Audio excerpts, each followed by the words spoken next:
When you look at the numbers, honestly, 2026 should be totally fine. But many investors, they just feel concerned about what's going on. They don't necessarily feel fine. So in this episode, we're going to dive into why on the Furlo Capital Real Estate Podcast, where we dive into the intricacies of passive real estate investing, which is highly dependent on our economy and all the big metrics around that, where our mission is to equip people to invest wisely in both properties and people so that together we can build wealth while improving housing. I'm James, and this is my wife, Jessie, who has survived exactly one econ class. That's true. And survived is a great descriptor. So this should be fun. No, you do a good job of breaking down economics for me that it gets me frustrated, honestly, because I'm like, oh, I hate that is what drives the economy. Yeah. You know, the factor, like, the parameters surrounding why things happen is like, oh, I wish it wasn't that. But as we're a week into the new year, I think it's a good thing to talk about anyways, even if it makes you frustrated. Ripping the Band-Aid. Because it helps with some planning. That's true. So we're going to talk some economics. We're going to talk some housing. And what was the other thing? Those are the big ones. Economics and how they affect housing. There you go. Here you go. I'm just going to throw out some numbers. GDP, I'm going to say it grows 2% next year. Just getting a prediction right out the gate. Take that on information. No, I looked at a bunch of different sources of information, listened to a bunch of pundits, and so this is kind of the synthesis of all of that. I did not actually take the time to write down my sources, but in a good economy, what's the GDP growth? Yeah, good question. It's 2-3%. All right. If it's like a solid, you're doing good. 4 to 5, you're like, oh man, this is starting to feel a little hot, and people are gonna be like, how do we slow this down a little bit? Like 3% is like perfect. All right. Oregon, I actually think it's gonna be tracking pretty close to national. It was pretty sluggish last year, and it just felt that way, and so I think it'll feel good. This is important. I think growth is narrow, in the sense that it is heavily driven by tech and AI, not necessarily a broad-based consumption. Sure. Like when you look at the stock market, it's up significantly, and it's driven by like 5 companies. Oh, wow. Everything else is middling. And so I think that's true for the economy as well. And those 5 companies are all tech-based companies? Huh. Yeah, they're all the big guys. Yeah. Yeah, NVIDIA, Google, Facebook, Amazon, Apple to some extent. And so it's tech AI, man. Interesting. Yeah, it's concerning is what it is. Yeah, well. Because if something happens there, oh man, get ready. Another big one that everyone's going to care about is inflation. So here's what's interesting. Forward-looking inflation indicators, they're not flashing any danger signs, which is crazy because it doesn't necessarily feel that way when you go shopping. Not. Which remember, inflation is the rate of growth. So like, for example, like tariffs, they create a one-time price increase, despite what our president tried to tell us. They create a one-time price increase, but then it's not ongoing. And so inflation technically is 0 going forward for the tariffs, even though the price you pay is forever higher. So inflation is weird, right? It's the rate of growth, not its absolute value. And so I can sit there and say, hey, inflation, it's expected to remain around 3%. Ideally, you want it at like 2, so it's a little higher than what you'd want. And you go, cool, only 3%. And generally, like, that's great. But you're also like, but like relative to like 6 years ago. Yeah, the inflation over higher. Time. Yeah, I saw this short today that said, here's the list of groceries that Kevin bought in the first Home Alone. Okay. It was like 19 and change, 1983, actually, because it was my birthday. There you go. Anyways, $19.83. And then they were like, how much would it be today if I went shopping for the same things? It was like over $60. I believe it. For the same stuff. Yeah. I was like, that's just, because we still, I feel like, yes, the inflation, it's growing at a decent rate. However, we still in our brains operate on the like 20-year-old number. Oh yeah. Because we felt that, we lived it, which that's every generation, I feel like, because I remember talking with my parents and even my grandparents and being like, I remember I could go down to the movies for a nickel. Blah, blah, blah. I can get a candy bar and watch a movie. Great, which is just like, yeah, that's okay. Yeah. It's the same. we just paid $10 and This, now it's by 40. the way, is why debt is so amazing because that stays the same. And so as inflation goes up and your dollar becomes less valuable in the sense of like that groceries, Sure. like if you imagine, so 83, this wouldn't work, but let's say that you had a 33-year mortgage. That mortgage payment would still be the 1983 number. Even though your income and all the other expenses are higher, it's going to seem crazy cheap. Even our house. Yeah. I remember when we got our mortgage, I was like, oh my gosh, this is nuts. And now, relative to everything else, I'm like, this is the best deal around. Like, this is amazing. Yeah. Like, we pay less in our mortgage than some tenants pay in rent for a smaller house. Yeah. So That's wild. and that's because of debt. And so that's one of like, I'm a big believer, like, no, man, take on the debt. It's all good. It may seem expensive today, but man, just wait 5 years. Sure. But more importantly, I don't see us doing like the whole 18% inflation type of thing. I don't see it skyrocketing. I think it's going to be higher than what we want, but not out of control. All right. Is the That's good. Let's talk about Optimistic. employment now. So unemployment is kind of an interesting measure as well. That's another one where like you want it somewhere in that 3 to 5% range. I think it's going to be in the low to mid 4% range. So it's on the higher end, but it's not crazy. And this is one of the things that the Fed has been wrestling with recently is like they're trying to find that balance between unemployment and inflation. And both numbers are like both a little high, but it's not nuts. Like we don't need to necessarily rock the boat here. Yeah. I do see Oregon drifting closer to that 5% Oh, wow. by the end of the year, just based on everyone that I've seen. Can you make the connection for me? I know they use unemployment as an indicator of how the economy is doing, and I think I get it, but just make the connection for me. Like higher unemployment means What? What do you think? it means fewer people have jobs. Yep. Therefore, that's bad. Yeah, Okay. Like people should have jobs and be making money. ideally, yes. So you want that number to be low. because then they can go spend it, and it all works cyclical. Yeah, it makes the economy better. Because you can, in theory, you can get into a death spiral if unemployment gets too high. Okay. Because then then- people because- don't have money. They're not spending money. Companies go, ooh, we don't want to hire anyone because we don't know what's going on, and it just becomes a problem. Oh, yeah. It feeds the beast. Yep. Interesting. Okay. Yeah. And then there's other stuff too, where it's like if the labor market gets too tight, like there's no unemployment, that means that employers can't find people. And now they're like, they'll pay whatever. And so you actually see wage growth skyrocket, which leads to higher inflation because they're like, well, if I'm going to pay employees more, Yeah. now I need gotta to charge raise my more prices. Yep. And so it's a balance, it's a dance between the two. Yeah. All right. Yep. You would prefer to have that situation than the unemployment because you just can't lower your prices. You just stop making it, which then causes a new problem. Your supply goes down, and if your supply goes down faster than demand, then prices go up anyways. Yeah.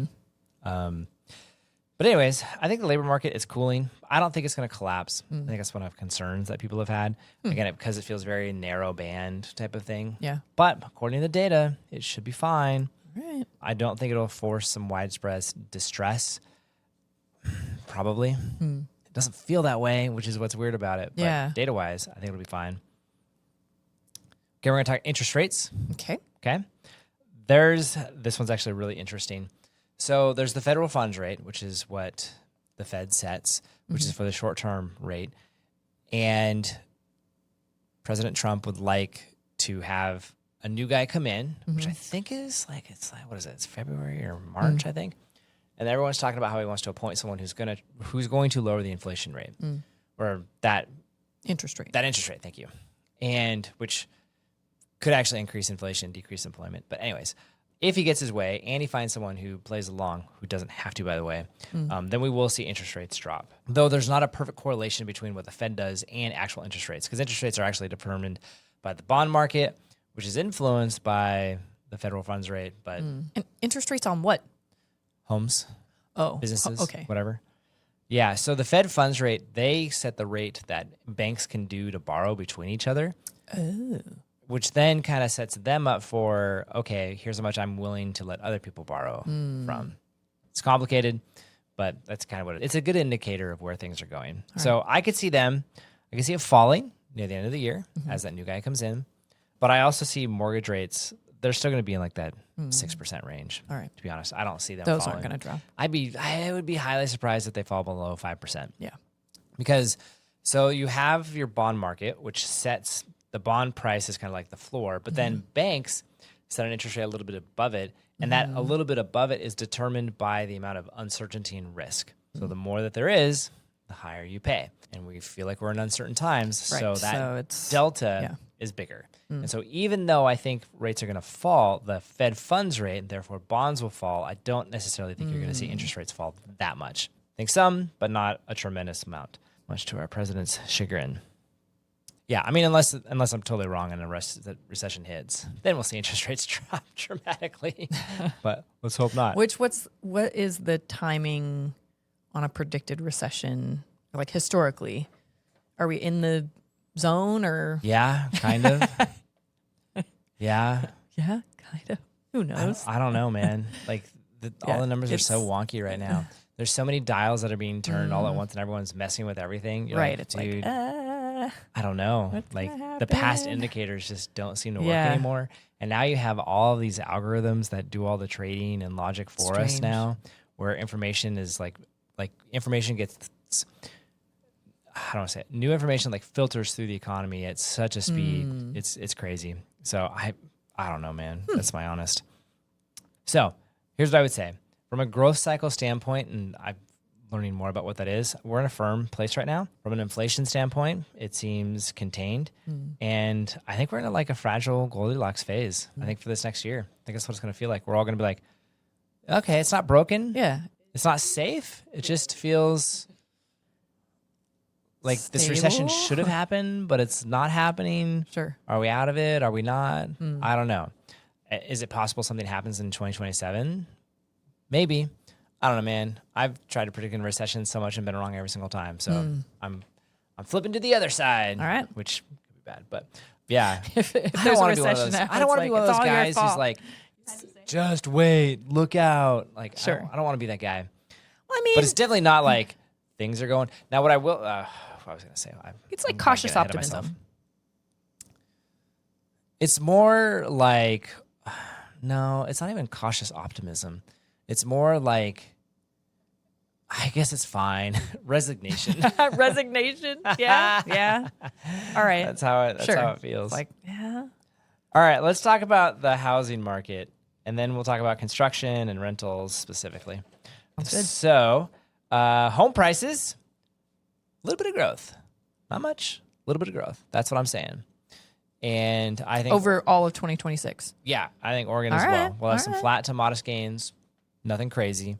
So it's a buyer's market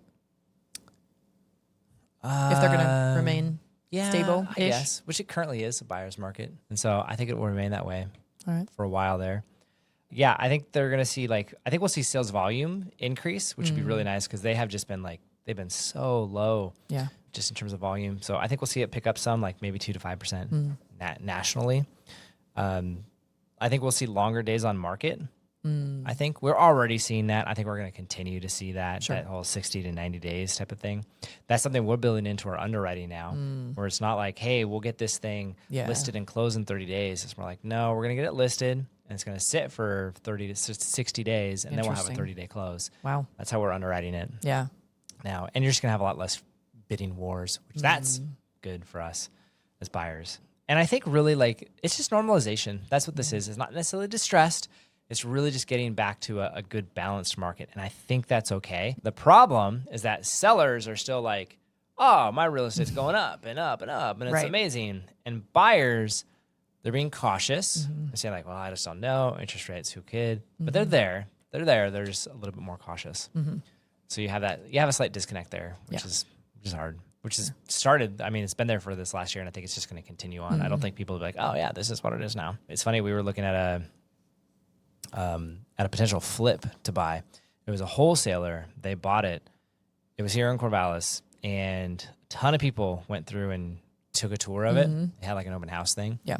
We did it, and we got done, and it was really weird. They had it priced at $500,000. We were like, it's really only worth 400. Ultimately, they're like, well, that's what we bought it for, was 400. And which I'm like, okay, well, you guys aren't going to make. Hey, I'm not going to let you make $100,000 for doing nothing. Yeah.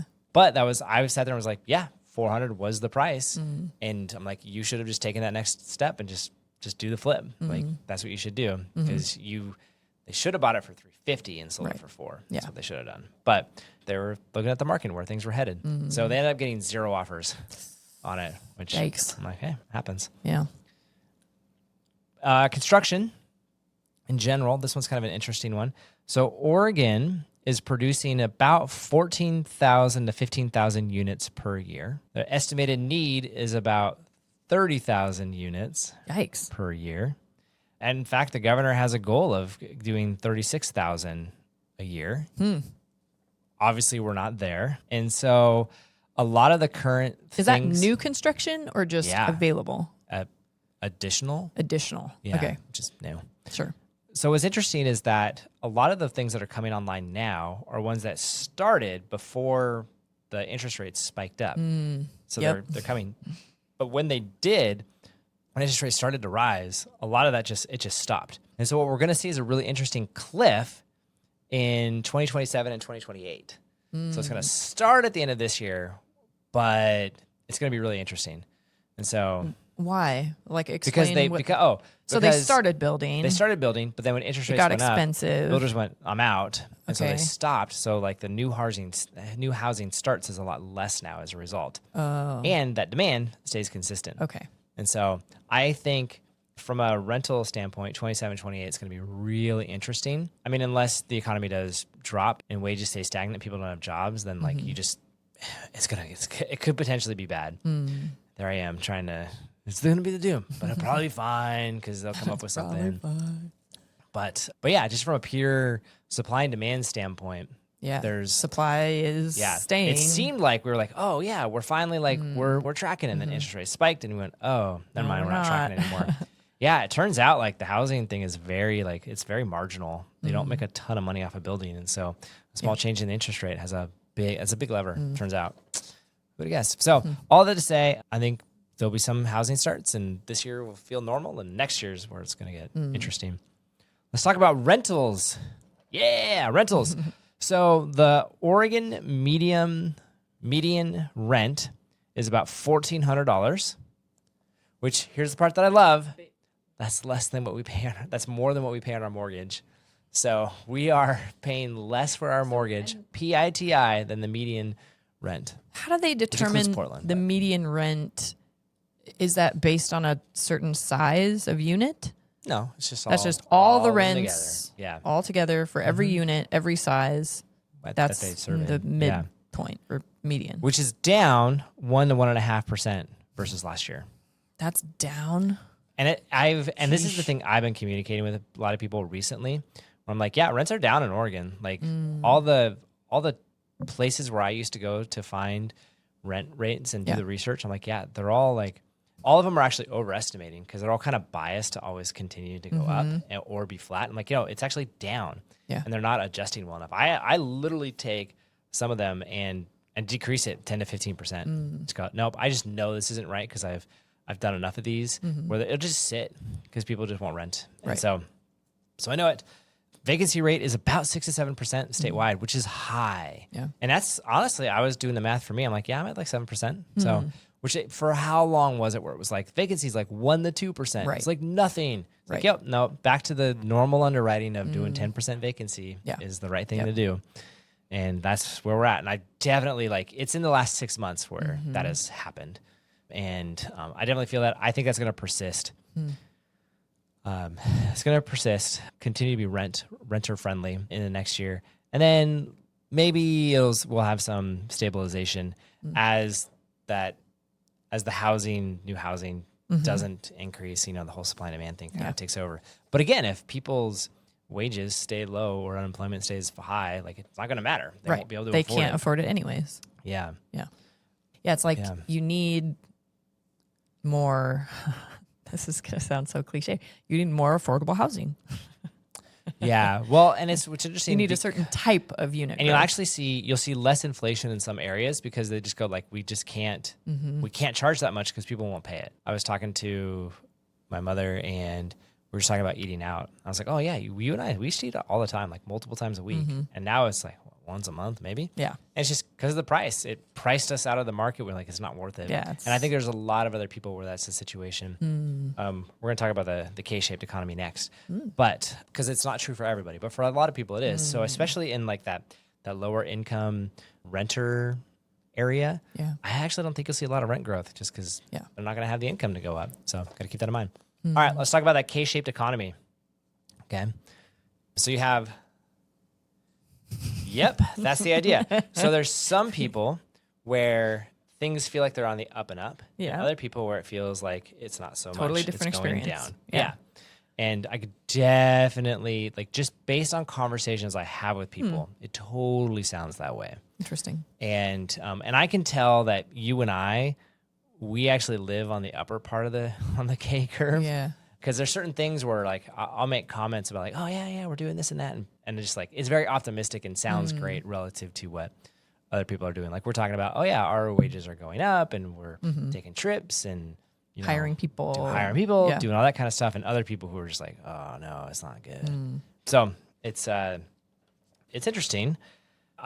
They throw out this number, and I don't know if I believe it, but it says the top 10% are driving consumption. And there was some other stat that was actually like, it tried to talk about like how much, like it's driving 50% of consumption, which I'm like, the more I've learned and talked about it, I'm like, it's not possible. But I do think that top 10% is driving some of that consumption growth that we're seeing. And it comes back to like, it's that narrow piece. So it's not necessarily everybody.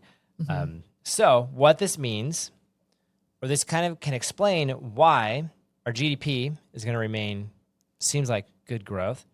Why inflation is not going to go crazy is because you have that low end that's actually keeping it down, and why sentiment just feels awful.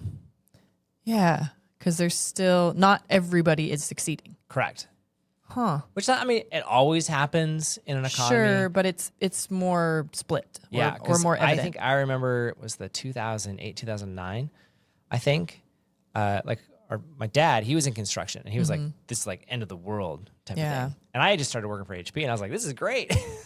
And so like it totally happens. Yeah. But it feels like it's another one of those more acute times where that's happening. Yeah. Some implications for real estate is you're going to have workforce housing. It's just going to behave differently than luxury assets, those nice homes. So vacation rentals might actually do okay, depending on the location and what it is. Yeah. But yeah, some of those like studios, one beds, they might struggle potentially. And, obviously stability is just going to be on those boring, well-located homes, just like always. That's how it is. Yep. Yeah. So all of that, if we were to kind of sum it all together, I don't think we're going to see a spike in unemployment. All right. I don't think we're going to see any forced selling wave of properties, which is a bummer for me as a buyer, but it's okay. It's good. It's good. And I don't think we're going to see inflation break out higher or anything. I think it'll remain pretty more stable than anything else. But I also think like we're not going to see like any late cycle pricing changes. I think there's like thin margins for error on how our government is trying to centrally plan things and what companies are trying to do. And yeah, so those are just. Do you think there'll be any sort of? I know that in like when it's a down economy, there's a bunch of like incentives and like governmental incentives. But if it's a K, do they still offer some of those to the downers? To the downers? Yeah, potentially. Yeah, I think so. Okay. If Is there's that just enough like of a consistent thing? There's Like enough I know of there's government incentives and tax incentives and things like that regularly, but or all the time. But it's like, do they ever target certain groups? Well, yeah. Well, you think about like our very first rental that we bought. Oh They had yeah, a first time new home. It was homeowners new tax homeowners. credit. Yeah. So yeah, totally. Interesting. There was another one. It was something about cars, if I remember correctly. There was like doing a car trade-in deal or something. Yeah. I don't remember. So yeah, no, they totally do stuff like that. All right. Yeah. And there honestly were a bunch of promises by both candidates, and I haven't been tracking how much of them actually happened. I have a hunch, not many. Sure. But yeah. So here's my 2026 playbook. It's informed by data. Again, I favor just durable demand types of places over like growth stories. So I think you're better off to invest in the multifamily that's just producing well, that's a good solid value add, as opposed to we're doing this awesome development deal. It's going to be great. Yeah. I think that's the kind of investments that I'm going to be looking for. I think, like I've already kind of mentioned, I want to structure debt for time, not necessarily timing. So the longer I can get debt, the more interested I'm going to be. Interestingly, though, like a lot of my investors, they favor the more short-term debt. Right. They want to keep that optionality. So there's going to be a balance there that I'm going to have to strike, because I'm kind of like, I kind of want to lock things in for a while, kind of ride these out for the next 3 years. But that's okay. I have to be okay with accepting slower deployment of capital, which I've already saw in 2026, or I saw that last year in 2025. And I think that's going to continue. Though, as we talked about last week, one of my goals is to improve lead generation. There you go. Try to overcome that natural slowdown that I think is going to happen. And I think, especially at the end of 2026, I want to start preparing for what I would call like post-inflection opportunities. So I think, like I said, I think 2026 is a thing. Potentially we're going to see things start to move and we'll actually pick a direction in 27 and 28. Okay. And so I think that's when there's opportunities both up and down. Sure. And so I think that's going to be, but I think that's what will happen. I would not be shocked if things pick up for me the second half of this year. Cool. So there you go. Yeah, those were good conclusions, takeaways. Good. Whew, that's what I was going for. Trying to be actionable. So interesting. Yeah. I just don't think about economics. So You mean you don't listen to a ton of different podcasts where they all talk about the economy and what's happening and stuff? Oh, that's so weird that you don't do that. I thought everyone did that. I feel more like the downer person just because I'm like, oh, everything's expensive. Gas is expensive. Groceries are expensive. Everything's expensive. Yeah. Then I'm like, oh, wait. Yeah, we are like, as business owners, the economy is good, in different aspects, and we're not. Yeah, it's just different. So I really favor the business that I'm in, because in a lot of ways I mean, you got to buy right at the end of the day, and I always have the choice not to buy, which is nice. But there's a lot of things like on the flipping side of the world, like I could just force that appreciation. And as long as I'm conservative on my numbers, which again, I'm not going to buy as much because I'll be more conservative. I'm okay. And on the property management side, again, like for me, it's like, that's not fixed, but you just don't worry about the value of the property going down. He's like, dude, just hold on to it. And you might have to accept less in rents, but it shouldn't ever be zero for a long time. So I think that's where we're at. Yeah. So I think it's like, if I had to describe it, it's like a kind of a sketchy steady Eddie, like it's going to feel stable, but I don't love it. Like that's probably what was the term I used earlier? I had a good line for it. Yeah. It's just, I think by the numbers, it'll be fine. It just won't feel fine. Yeah. Going back to it. That's probably the best way to say it. Just like, it'll be fine. And I'll be like, is it though? Yeah. But there you go. So there you are. Hopefully that helps you inform your investing for this next year. And if you would like to go with us on some of these investing adventures that we'll be on, you can check us out at furlo.com, and you can see our investing thesis and some of the previous projects that we've done and what we're doing. So with that, thanks for listening and have a great year.